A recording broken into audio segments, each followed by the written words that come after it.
Hashem's name will be blessed forever and ever. Shalom, everybody. Today, Ayin Ra, Devilai number 15. Long way to go.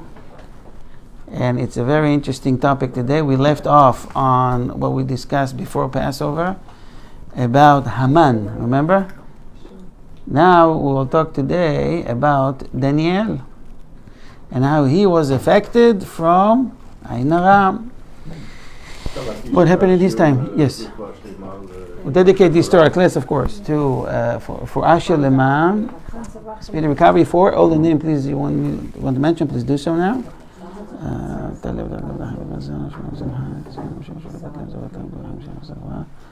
יצחק אייזיק במזל טוב, רפואה שלמה, רפואה טובה ושבועת הגוף, מהשוע הזה, רפואתם ולחייתם ובשעה עם ישראל. תוך שאר כל חולה עמוד סול וכן יהי רצון, ונאמר אמן. And anybody that wants to, by the way, I was asked the other day. Tuesday's class will pass. Tuesday, yeah. We say brachot or whatever for chayalim. I have no idea what the status is. Which means? I keep saying them. Meaning, are they all better? Are they all, I don't know. To Israeli soldiers?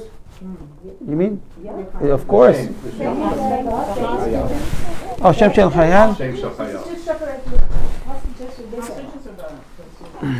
If you mention a certain soldier names, you just keep it up. I'm sorry. Keep up the good prayers until you hear differently. You're saying Tehillim in all shuls around the world, anywhere. Shachris, Mincha, and Ma'ariv. So it's important to do it. We're still in war. It's not going to take a day or two. It takes a long time. Till complete victory, Be'ezrat Hashem. So, of course, we dedicated this to our class also for the success and the well-being of our soldiers, our troops in the Eretz Israel and around the world. Amen. Amen. Amen. Baruch atah Adonai Eloheinu melech ha'olam she'hakol nihyo b'dvaro. It's a guy going for a walk and Okay. puffing on his cigarette. Did you hear the word hatach? No. It's from the Megillah. Hatach is mentioned in the Megillah. Right, exactly. Hatach means Daniel. It's another name for Daniel. So first, why his name changed from Daniel to Hatach? And Hatach also sounds like Hatach. Hatach, cut. In Hebrew, right? Cut. Why he was cut? He was in a great position, in Gedulah, great position, and our sage is saying, in Tractate of Megillah, page Tedvav Amud Aleph, in 15, it says, the Hatach, ze Daniel, this is Daniel. Velama nikra shemo Hatach, why his name was Hatach? Answer, shehatchuhu migdulato, because he was cut off his position, his greatness, his gedulah. What happened? What did he do wrong? Daniel, one of the greatest figures in the Tanakh, in the Bible, right? So I would like to share with you ideas about Daniel. Of course, it's we need really to schedule a time to go over the book of Daniel. I have it here. This says that the king gave Daniel the name Belteshazzar. Belshazzar, but it's not what we're discussing right now. Oh, okay. So Daniel,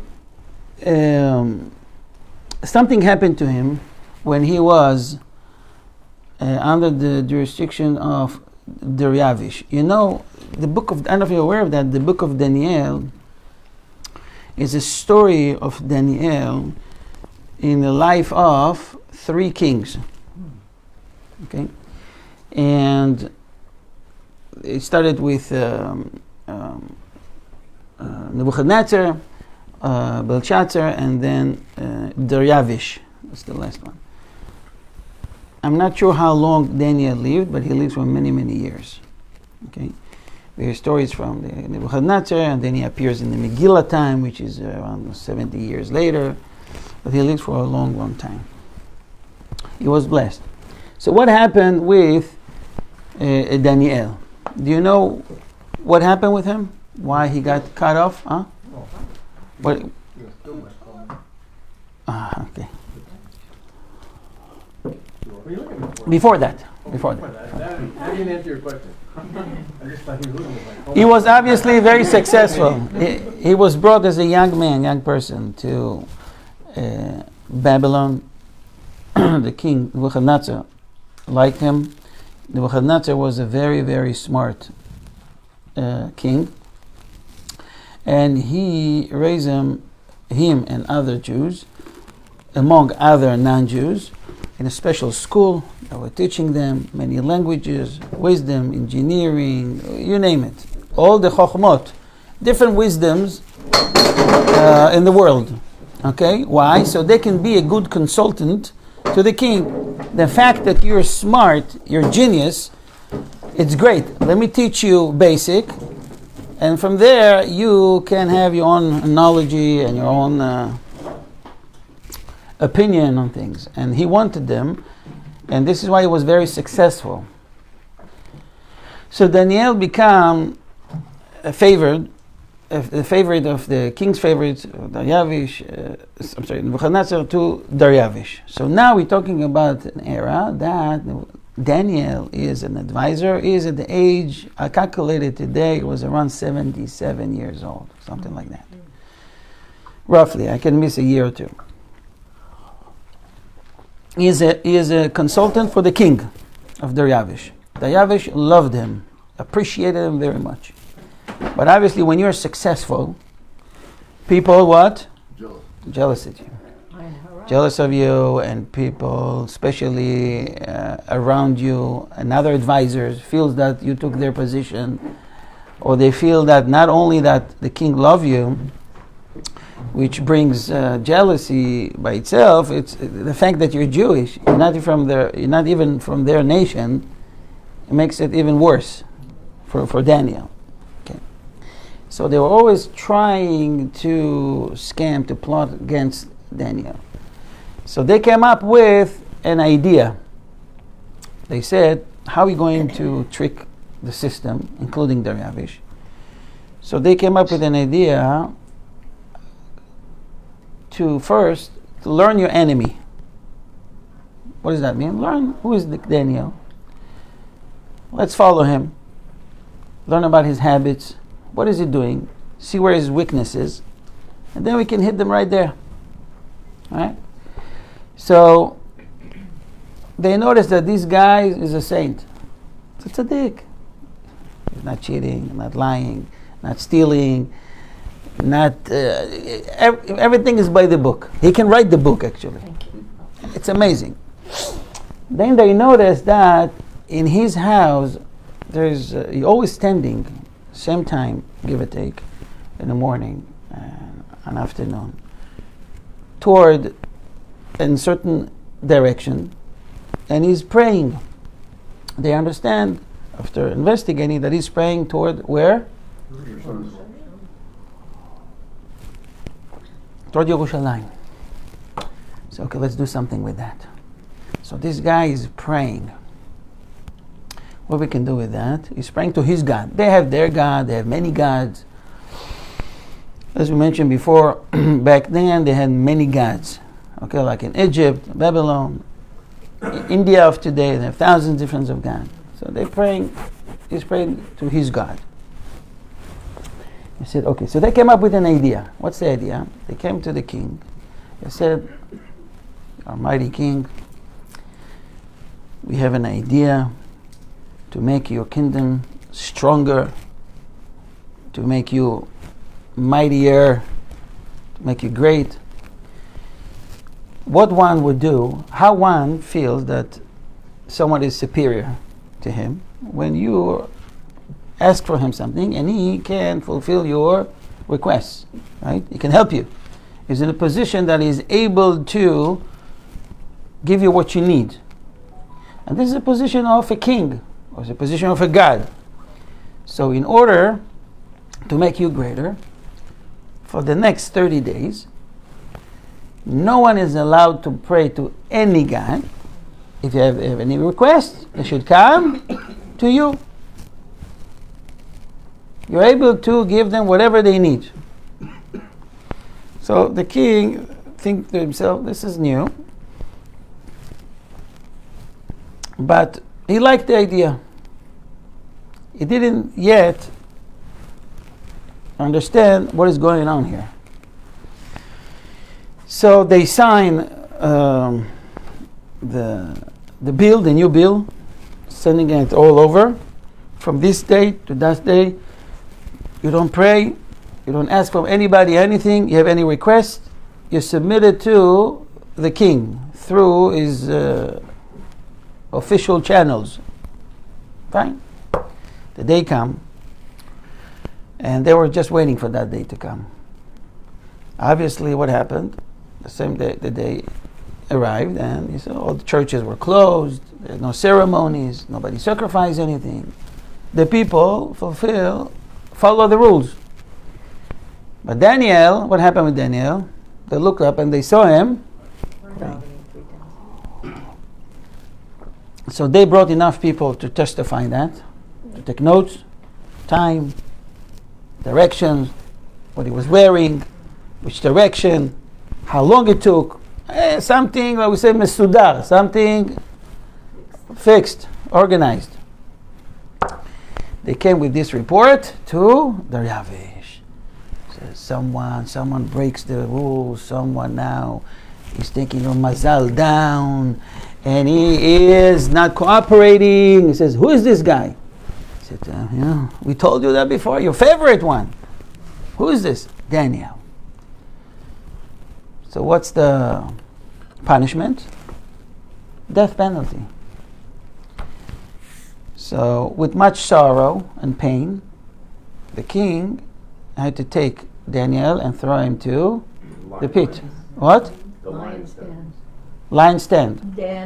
Lion den. Lion den. It's called Gov Ha'arayot. Gov, the lion's den. Okay?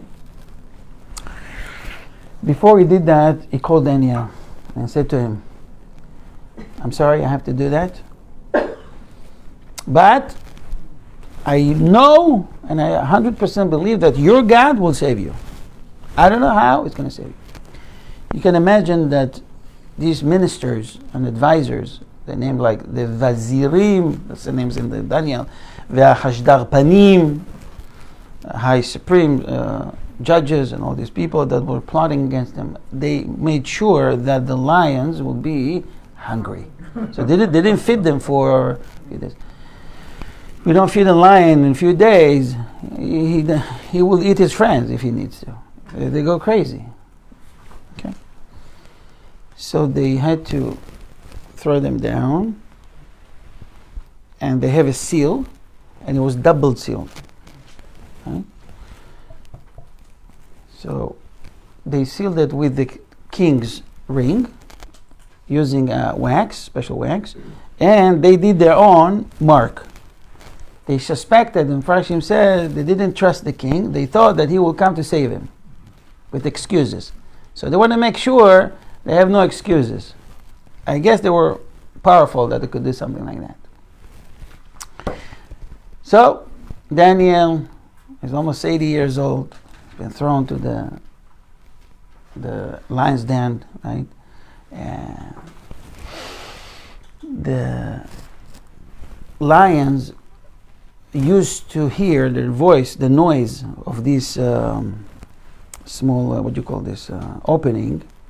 They would, because the king used to throw there all those who resist his regime and all enemies. They used to that. It's not something new that they're eating people, human beings.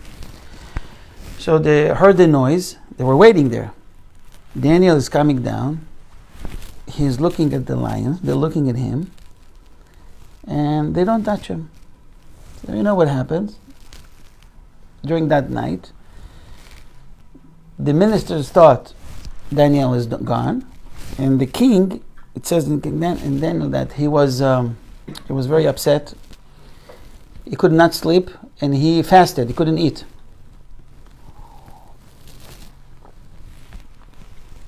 First thing in the morning, everybody come to open the cage to make sure that the lions ate even the bones. There's no memory for this guy's name, Daniel.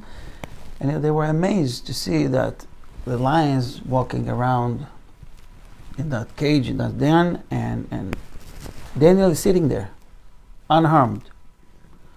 All were amazed. Bottom line, what happened was they bring them up.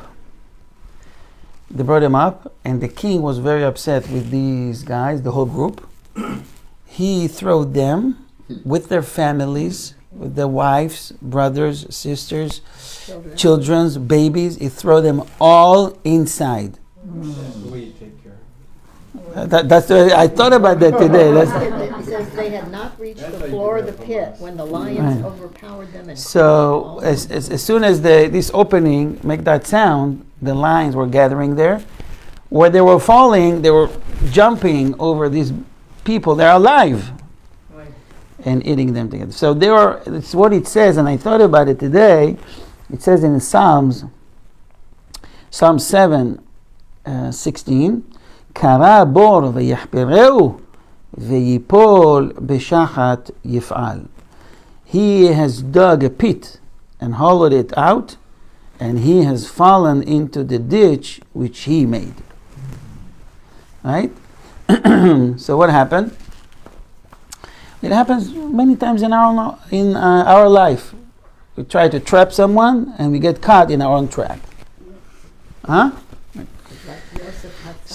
Right? And what happened with Daniel is people saw something they never saw in their life. It's against nature. Why they didn't touch Daniel and killed all the other people? So we know, and the Mefarshim also brings up that because he was a kadosh, he was holy, and his aura, the light around him is clean, meaning the animals see a human being, like Hashem told Noah and told Cain in the book of Bereshit, that he made it in a way that the animals will fear human being. The fact that we see that they don't fear human beings is because the people that's standing in front of the animal, the wild animal, are sinners. When you're a sinner, you lose the light around you, meaning the animals see another animal. You lose the status of being a human being because you're supposed to be holy in a way, right? So what happened is with Daniel, he's a holy person. The animal sees human being. They're afraid. This is a decree that Hashem put in the Tanakh. When they see human being, they're not allowed to touch him. They'll fear from him. So everyone was so amazed from what they saw. And in one hand they were amazed. On the other hand, they gave Daniel what? Ayn. So he got Ayn Hara from that. And from that day, nevertheless, the king loved him and all that. He lost his status in a way. I don't know how it happened, but this is something that we can see, we can learn. B'ezrat Hashem, we will learn if we study the book of Daniel, what technically happened with Daniel.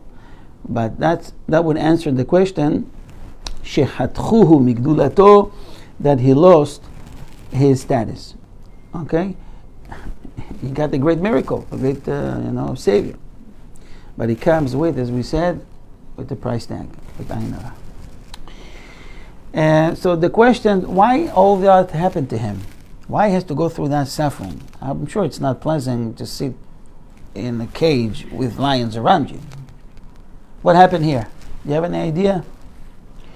It's due to the advice that Daniel gave to the former king, to Nebuchadnezzar. Because Nebuchadnezzar saw in dreams that he's going to lose his kingdomship in a way, and he was very nervous about it.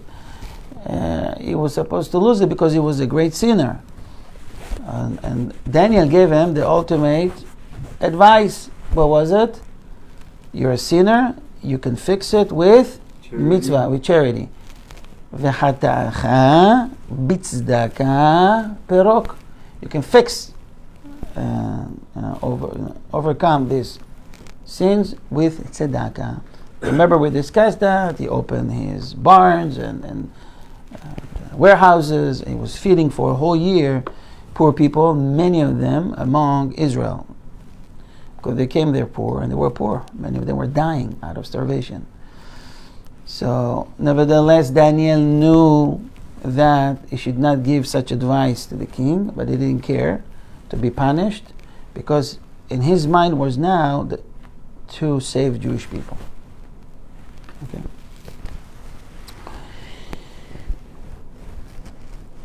Any questions? So he shouldn't have given that advice to Nebuchadnezzar? I guess not. He was probably have to think about another ways to help his brothers and sisters. But I don't judge anybody. I'm just telling you what happened there according to our sources. The next thing is Churban Yerushalayim, is what we're dealing nowadays. Right? So,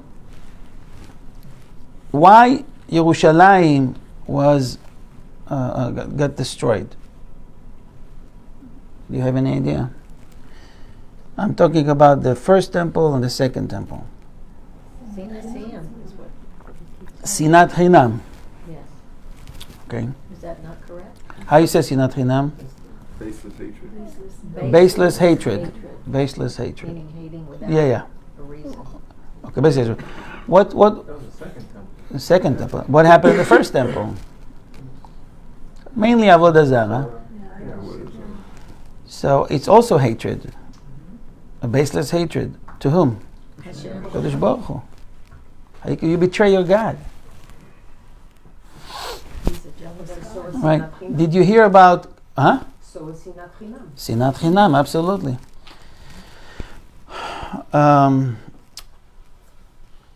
Did you hear about Kamtza Uvar Kamtza? Okay. We had the party. So I want to say something about that. Kamtza Bar Kamtza is in the tractate of Gittin, right? It's Gittin Nun Hey, right? Gittin Nun Hey. In the tractate of Gittin, there's a story about Kamtza and Bar Kamtza. I'm sorry? I'm sorry. Right. What happened there? I have a few questions about Kamtza Bar Kamtza story. In a nutshell, long story short, there was a guy, very wealthy, invited important people and his friends to his Seudah, including many of the rabbis, important rabbis. And he called his servant and says, call my friend Kamtza. The servant accidentally called Bar Kamtza. The problem was Bar Kamtza and the owner of the Seudah, of the party, they were enemies. They were hating each other. So these guys get a notification personally by the servant of this guy that he is invited. What he thinks to himself? He wants to make peace with me. I'll surely come.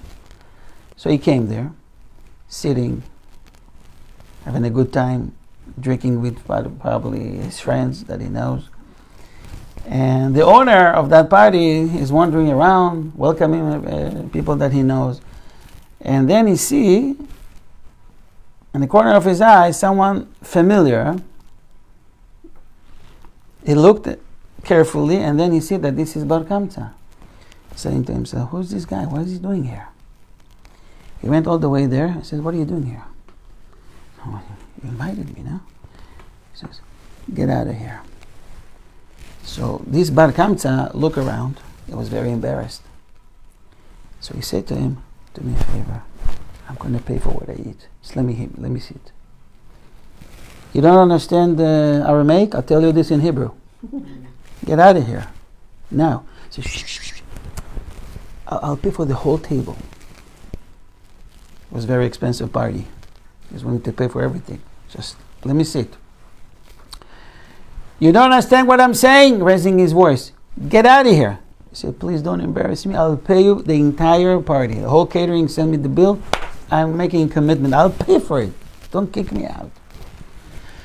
What happened? What the Talmud says, what happened right after? He said, I'm going to pay for the whole party. He told him, get out anyway. No, get out. He told them? Get out. He didn't tell them get out. What happened? He had somebody.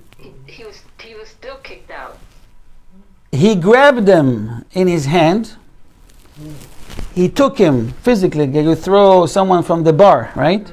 Throw him all the way out. Everybody saw, and he kicked them out of his house. Get out of my house! So what happened? This guy is outside, embarrassed, looking back, and he's saying to himself, all the rabbis were there, they didn't say anything, meaning they agree with what he did. I'm going to punish them. What did he do? He didn't care that he's going to be part of the punishment, by the way. So he went to the Caesar, the Caesar in Rome, and told them, the Jews are rebelling against you. So Caesar says, how do you know? According to my sources, we have spies all over. Everything is cool. Everything is quiet. So you want to test them? Test them. Send them a sacrifice to use, to sacrifice in the Beis HaMikdash, in their temple. See if they'll sacrifice it. Well, there's nothing new. Why? Because they're sacrificing sacrifice from a non-Jew. You can accept. Yes. Yes, Korban Toda. Thanksgiving, yes, you accept. If the non-Jew, the Goy, even if he's an idol worshiper, knows to appreciate the God of Israel, it's a good start, it's a good thing. There's a Thanksgiving, he wants to thank. He recognizes the God, it's a good thing. So you accept from him. So the Caesar chose really good calf, healthy, something that they sacrifice themselves, because if the animal has to have some criteria, otherwise it will be disqualified if it's a broken leg or cross eyes, stuff like that. On the way to Eretz Israel, what did he do? He took a knife and he made a cut on the lips of that calf, of that animal. So for the non-Jews, it's still kosher to sacrifice, but the Jews will be disqualified. It has to be complete. Says, now, see what's happening. See what happened. So, what happened was, he came all the way to Yerushalayim, ready to be sacrificed. And then they have a discussion. Should we? Should not? Was there a rabbi, Rabbi Zechariah ben Avkulis? He says, guys, I don't know what the discussion is all about. We can't sacrifice the animal. He says, why not? Because it's disqualified. He has a cut, he has a blemish, right? He has a defect. He can't. So they're saying, but we're going to mess up with the Caesar. They're going to kill everybody here. You don't mess with with the Caesar. So he says, okay, but this guy, if we don't sacrifice, he's going to tell on us. So some suggested, okay, so let's take him for a ride. Take him for a ride, and then we show him the view, and he will sleep all the way, finish. The rabbi says, no, we can't do that as well, because people might say, well, you see what happened when you bring such an animal to the Beit HaMikdash, this would happen to you. You're going to end really badly. You're going to die. We can't do that. Rabbi Zechariah was very strict about the situation. Bottom line, they didn't sacrifice it. And the destruction started that day. Caesar understand that it was true, and he got an inside information, and destruction started from it. As it says in the Talmud, Masechet Gitin, that Yerushalayim was destroyed due to kamsa and bar kamsa. Why we are not shaving, or we have some customs of avlut nowadays till the 33rd day of the Omer. What happened? Rabbi Akiva students. What it says about Rabbi Akiva, why thousands of them died? 24,000 scholars died. It was over 700, around 730 funerals every day of a great scholars. Who are the survivors? Only Rabbi Shimon Bar Yochai, Rabbi Elazar, Rabbi Meir, Rabbi Yehuda, Rabbi Elazar ben Sharon. There's a few of them. Rabbi Shimon Bar Yochai was a survivor. 5 of them, right? Student of Rabbi Akiva, what happened? The Talmud says, Biglal, what happened? They didn't what? They didn't show each other respect. It's okay to have argument. It's have to get debate. The Torah is all about, you say yes, I say no, bet Halil, bet Hillel, bet Shammai. It's all good. What was missing? They weren't respecting each other. Respecting each other. How is it possible with the students of Rabbi Akiva that could act like that? He always preaching about ve'ahavta ve'reacha kamocha. You should love your friends the way you love yourself. All right? Respect your friends. That was his teaching, his agenda. And yet his students didn't respect each other. It doesn't make sense. They are scholars. They know what the Torah has to say. So obviously there's a lot of answers. One of the answers says they did it out of a mitzvah. I don't want to show him too much respect, because if I respect my friend too much, I'll raise his pride, gaive, and then he will sin. I don't want him to sin. So they found a halachic justification not to respect their friends. Some said they didn't share the words of Torah with everybody because they want to be the one that will say it in the shiur or whatever. And Hashem doesn't like that. Hashem says, I send you to this world to spread Torah, not to keep it to yourself. And we see that Rabbi Akiva says to the 5 survivors, you go to the north, you go to the south, and you spread the Torah all over. So going back to that era, that time, you see that there is sinat chinam, which is, how you say sinat chinam? Baseless hatred. Same with kamsa or bar kamsa. Going back to that story, kamsa or bar kamsa, okay? What if Bar Kamsa? I have some questions about this story. I'm sorry, huh? And what if Bar Kamsa would have kept quiet, gone home, and not say anything? Okay, it's a good question. What if bar kamsa, which says, okay, sorry for showing up, bye. I have more questions. Maybe you can help me with questions of yours. Okay, let me ask a question. Whose fault is it? The Talmud says, due to Kamsa, Bar Kamsa event, what happened? Yerushalayim got destroyed. So whose fault is it? Kamsa, Bar Kamsa, the owner of the house, the servant, the rabbis, the Caesar? Whose fault was it? Tell me what you think. They did not check the facts. They did not look. Who is saying the servant? Everybody. They did not look for the truth. Nobody looked for the truth. The Talmud says Kamsa and Bar Kamsa, but I want to investigate a little bit deeply. But it's whom they represent. It's not just about Hold on. Kamsa about. Who is Kamsa? Kamsa didn't know that he was invited. So why the Talmud blame someone that was not even there? Exactly. You should tell me. The Talmud should write, because of the owner, which we don't know his name, and Bar Kamsa, Yerushalayim got destroyed. And let's say all that. I mean, is that this reason is good enough to kill so many people, Exactly. to bring down such a horrible decree against Yerushalayim to be destroyed from an event that someone was thrown out of an event, a party, a meal? It doesn't make sense. So who do you think fault? Who to blame? Who? Should have asked him for Rabbi. RSVP. I think- Yeah. I have a answer. I don't have an answer, but I have according to the Chavetz Chaim about Lashon Hara, there's 3 people.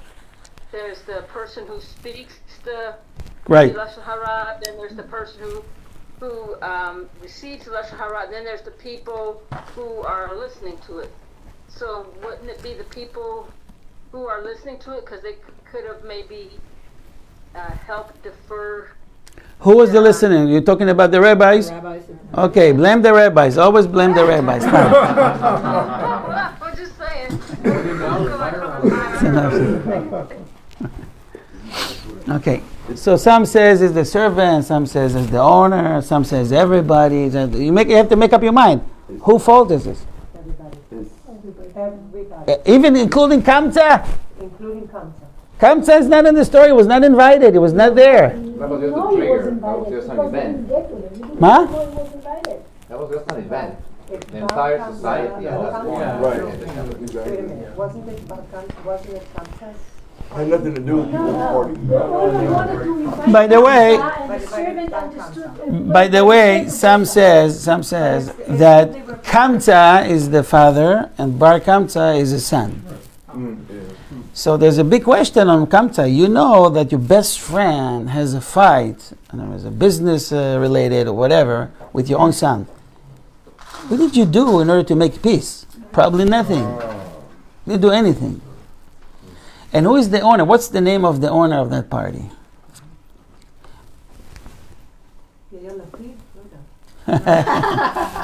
Probably. It doesn't really matter. Exactly. It doesn't really matter. So I heard a beautiful answer that I think some of you already mentioned that it's the fault of everybody. The whole atmosphere those days were polluted, right, with hatred, with baseless hatred. Sinas chinam. It was just the last straw that broke the camel's back. That's it. The party was. It's the rabbi's fault. It's the participant. It's the owner. The owner doesn't have a name because it could be each and every one of us today, 2024. What do we do to raise ahavat chinam, baseless love? And so at this time, I said this introduction for a reason, because when you have a times of din, time of dinim, time of judgment, like they were living at, it brings the power of ayin hara much greater. Because it's hard to understand how the statement says in the Talmud and in the Megillat Eicha mentioned that, and it says that in Midrash Rabbah and other sources, that due to ayin hara, Yerushalayim was destroyed. Because it brings with the people's behavior, how they act toward each other, it brings judgment to the world. When judgment comes, the power of ayin hara is greater. And is actually become more active and active more and more, and people suffer from that till the point that it's doomed, finished. Yerushalayim was charged to be destroyed. As it says in the Midrash, "En kashe me'ayin hara." There is nothing hard or terrible than ayin hara. Af Yerushalayim, even Yerushalayim was lo charva, was destroyed. Ela mipnei ayin hara, because of ayin hara. As it says, this is a quote from Eicha. How you say Eicha? Limitation, thank you. It says Limitation, chapters Bet, 2nd, 15. Hazot ha'ir she'omru klilat yofi mesos kol haaretz lechol haaretz. That's such a beautiful place. Become like Gaza of today. Completely destruction.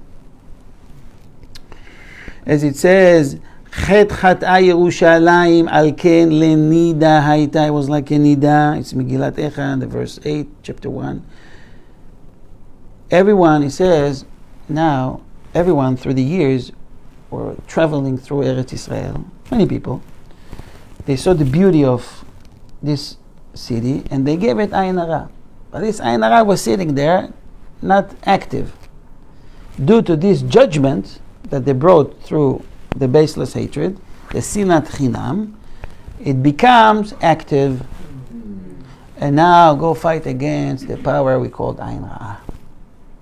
Complete destruction. So is One that second. what is causing? So היא שגרמה שתשלוט ביושביה מידת הדין להענישם על חטאם. Now it becomes active, and each and every one of the people there will be punished personally. Either he will lose his life or will be exiled. Okay, like we already mentioned from the words of the Rishonim, that Ayin Hara comes from the Midat Hadin. Any questions? Yes. What do you think, if anything, is the role of Ayin Hara in the war today, as far as all the negativity against Eretz Israel? This is why we're learning it. and You know, Jews? we have Ayin Hara. Ayin Hara is active. It's working, and this is something we have to deal on a daily basis. As a matter of fact, people, you know, from the last test we discussed how to do tests. People keep sending me. I just got one. Yes, this morning I got one. Okay, I don't know. Maybe it's one of the listeners right now. They test themselves, and they found out they have Ayin Hara on them. You do the right procedure, you find out there's Ayin Hara, which is a good thing to check and find out that you have something wrong, and you can fix it. You can clear it. Ayin Hara is active at all time. Okay, but if we increases ahavat chinam, baseless love, we give tzedakah, we protect ourselves. This is something I wanted to share with you, but let me see. We have time? We have time? How to protect yourself. So Rabbi Cohen showed me something on Shabbat, and I told him send it to me. I want to share with the class today. Something amazing about how to protect yourself from Ayin Hara. To be honest with you, I was not aware of that. Do you agree with what's said? Listen to this. Let me just find it. I was supposed to print it, but I was just going to read it from the text here. Okay. Here it is. Do you believe, do you know that there is power in inanimate object? Can be power in the table? Table can have a power? Yes. In which way? Either way. A chair can have a power? Either way. If I throw it on someone's head, it has a power, right? Beside that, I'm not talking about that. What kind of a power a chair can have? Can you give me an example of animal that has a spiritual power? Or inanimate object that have a spiritual power? Can you tell me? The Talmud talks about it. Being next to a tzaddik, you've been influenced. Tzaddik can influence inanimate object. For example, Elisha with the staff, Moshe Rabbeinu with the staff. If you get a coin, just a coin, as a change from Job, you'll be blessed. Talmud says clearly, if you get a coin from Job, because he was a great tzaddik, you'll be blessed. Anything you'll do from now on, you'll be successful. There's a story with Rabbi Pinchas ben Yair, right? With his donkey that he was stopping, and he stopped at a motel. They were giving dinner to Rabbi Pinchas ben Yair, and they gave dinner also to the donkey, and the donkey didn't eat. They came to Rabbi Pinchas and said, "Your donkey is not eating." He said, "Did you take maaser? Did you take maaser from the barley you gave them?" He said, "No, we didn't. So take maaser." They took maaser from it, the tithes, right? And the donkey ate. The donkey was influenced through his honor, Rabbi Pinchas ben Yair. One time they stole, his donkey was stolen. And for 3 days the animal doesn't eat. So the thieves says to themselves, among themselves, said, "Listen, we don't feed this animal, it doesn't eat, it kind of stunk here, died and stunk. Just let it go." They release it and the donkey come back home. Because they didn't want to eat from a stolen food. How is that possible? That the animal is affected by, some sort of kedusha. You can see there. I can give you numerous examples how a tzaddik influence his surrounding. Like I'm influencing this chair, for example. You know, if you sit on it, you become blessed. So let me read, huh? Let me read. Let me. 1 second. Plaque on it too, a little plaque. No, there was a Nachon Imarav Kaduri. They said where whoever sat in his chair. Exactly, and Rabbi Kanievsky also was there. So I saw. So are you saying that the Eretz Yisrael has, the Ayin Hara was activated by our Sinas Hinam, and therefore that's why the war is? Okay, let me summarize it. Give me one second. I want to just finish this part. Rabbi Chesed L'Avram is the grandfather of the Chida, Rabbi Chaim David Azulai. It was a great Mekubal. There's a great book called Chesed L'Avram. I had this book. I read many times. I don't know how I missed this part. He's talking about a great protection from Ayin Hara. You won't believe, and it costs probably less than $50. What is it? It says that you should know there is a great secret in wearing a linen clothing, not shatnez, linen with wool. Linen. In Hebrew it's called pishtan, big day pishtan. כי הוא תועלת לחיים ולמתים. The life and the dead can get benefit from it. When after the tahara for dead, we put on them linen clothing, right? There's a secret behind it. Why linen? Why not, polyester, for example? Cotton. Or cotton or whatever. It has to be pishtan. It has to be linen.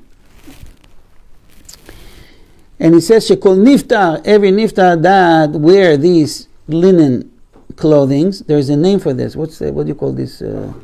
What's the name of the shroud. Wear this shroud. Even one that is living in outside land of Israel, Kol kategor, any persecutor become defender. Not sure what it means, but and one that want to investigate and test the greatness of wearing linen clothing.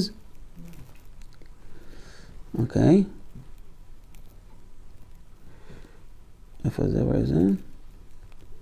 Okay. Levush acher compared to other clothing, right? Okay, below other clothing. Bottom line, let me just say it. It's very long. It says can protect from ruach ra'am, from ayin hara, and he says here something amazing that our forefathers knew that secret, the power of linen clothing, and Yosef knew that. So before Pharaoh, he was wearing linen clothing. So, in order to explain to you that, it's going to take me a minute or two. Okay. You know that he was rushed from the pit. He was rushed from the jail. But you know that Yosef was still in some sort of a good position. It was not suffering like any other prisoner. It's from God's mercy. Because Potiphar, the one that threw them, loved them. He made sure that every night or every other night he will go back to his house and help him with his business. Because he knew that he didn't sin with his wife. Otherwise he would chop his head off. But he had to play the game. Bottom line, Yosef, for another lesson to go to the details, after 12 years he's coming out. Yosef have still some power. So I guess using that power he insisted to wear this linen clothing from what he was offered. Paro knew the secret of linen clothing, and he saw Yosef, he was amazed. In order to make him powerless, he gave him revid zahav, a necklace with golden necklace, to put on him. Now you have something extra on you, the linen clothing loses its power. So the Chesed L'Avram says Yosef noticed that. He didn't want to mess with the Paro. By the time, as soon as he got home, he took the necklace and put it away. because the linen clothing that he was wearing was for a reason, to protect him from ruach ra'ah, bad spirit, ayin hara, and many other. So you see, from here, what I'm trying to say, there is a power in vegetables, in linen, right? In plant, From flax, from planet, right? It grows on trees or whatever. Was kutonet hapasim from linen? I don't know. I was looking for that. I don't know. Probably. So not only that, ולא שום מיני כישוף, בגד לבן אין שולט בו לא עין הרע, לא רוח ולא שום מיני כישוף. Anything that is on the spiritual level cannot control a person that wears linen clothing. They cannot touch you. This linen has the power to protect you from a spiritual, powers or influence. Right. Any linen? Any linen. I don't know about made in China, but they have to check if it's really linen, You mean wearing only As it to be, and he goes in length and explains beautiful other things, but it's for a class by itself. So you see that. Maybe that's why shatnez. Right. It's discussing about shatnez and what mixing it and cause all that. And for example, why eating meat and milk, fleshik and milk is forbidden. Why?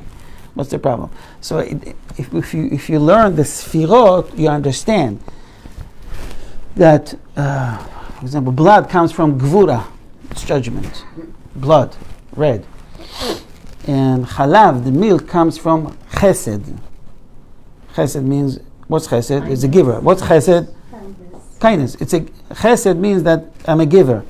What's milk? It's all about giving. The animal gives to its baby. A woman gives to her child. Halav represent chesed. And you don't want to mix the chesed with the judgment together. Okay? So many times you don't have an answer. You can find it in the world of Kabbalah. Answer for that. So we see from here that one can influence his surrounding. You can influence an animate object. You can influence time. You're fine. 25. Okay, 5 more minutes. So you can influence your surrounding. And let me ask you this. Let's say a person wants to save himself. He has a beautiful house in Yerushalayim. He doesn't want to sell it. He says to himself, I feel that there's some tense between the rabbis or among people. There's a lot of baseless hatred and all that. Sinat chinam. If I leave, I'm going to lose my business. What do you advise him to do? And I tell you what the Rambam says he has to do.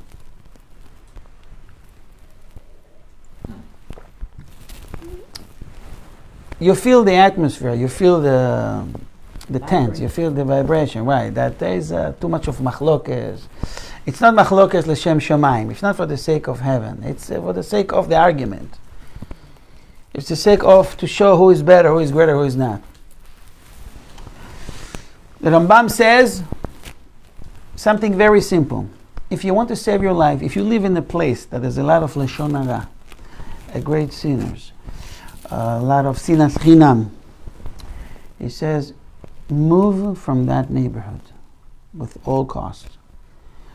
If it's in the neighborhood, move from that city. You should go, Rambam says, live outside of the city, in the desert, open a tent for yourself, live by yourself, because the punishment will come and you will not be saved, even if you're tzaddik and you're not part of all the gossips and lashon hara and the baseless hatred and everything. Because when a decree comes down, it does not distinguish between the tzaddik and the rasha. Just get out of there. So those who left Yerushalayim, maybe were able to save themselves. Moving, I don't know, to Syria, Lebanon, other places, maybe. It teaches us a great lesson. Not only about the power of ayin hara. You see, from ayin hara, we go to discuss about Omer, about Rabbi Akiva, Kamtza, Ubar Kamtza. Always the ayin hara is involved in a way. In order to save, once again, in order to save yourself, stay away from evil. with all costs. Questions? Yes. Will you talk a little more about Ayin Hara and Eretz Israel today and how Well, that there's obviously came- not only Ayin Hara. We are in a very bad position. Unfortunately, our best friends, America, betrayed us. And now I see more videos they're sending on the groups, WhatsApp groups. That's not the first time. From 67 and then before, and Ben Gurion has to deal with that, and Begin, and see that it's a pattern. It's not the first time for our dear friends Biden. It's getting worse. So our power is only when we are united, period. And our sages and the prophets said that 1,000,000 times, unfortunately. So at least let's try to increase unity among our community, helping each other, inviting each other to Torah classes, because only Torah Magna Masa, only the Torah can protect us. And what I want to do, Be'ezrat Hashem, next time we meet, is discuss about about the Chorban of the Mikdash, also in the time of King of Daniel, what happened to Hananiah, Mishael, and Azariah. You heard about them, right? What happened with them? What happened with the big statue that Nebuchadnezzar put, and he asked Daniel to worship it? How Daniel got himself away from it? How he saved the moment? What did he do? And what happened with Hananiah, Mishael, and Azariah? They were great tzaddikim. We all know that they didn't bow, but they suffered from Ayin Hara. Because we hear about what happened at that event, that they didn't bow to the statue, right? But we don't hear about them right after that anymore. Nothing. They disappear. What happened? Yeah. The answer is Ayin Hara, but why Ayin Hara hit them? Okay? What is something was done? Go ahead.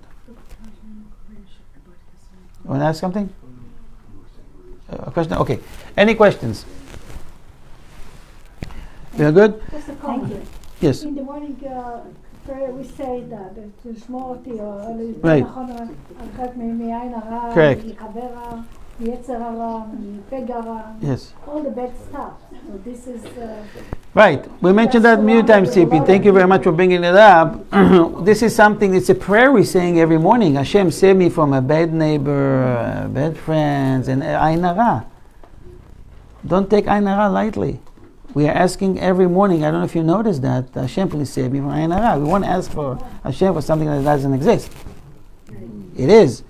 So we learn about certain ways. How, by the way, I gave up a Ruda, and I heard someone came to me this morning in the parking lot and said, Rabbi, I think my life changed as soon as I put this Ruda plan. He took 2. So I put 2 in his house. And many, many things changed. I'm not going to mention this because all of you know him. And he sees beracha with his children in the house, and with the business that he had problem. A simple plant that has the power to protect and kick away out Ayin Hara from your house. do you have more? I have 2 left, 2 more I think in my sukkah. If you want to come and bring one. Okay, thank you. I'm still waiting for my life to begin. Any questions?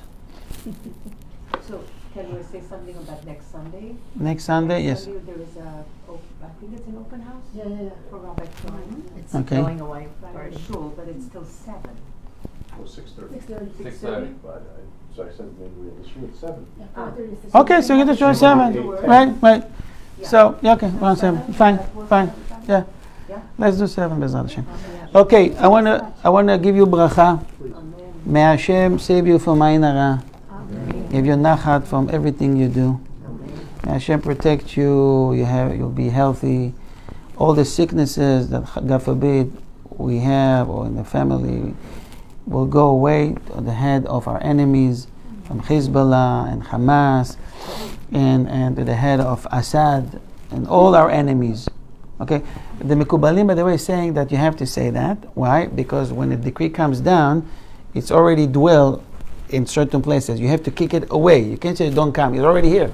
So you have to push it out to someone. So I'm just suggesting targets, you know. And may Hashem give you simcha and joy all your life and shalom bayit. Amen. Then invite On behalf of Have Israel Foundation, I want to thank you for participating in this class.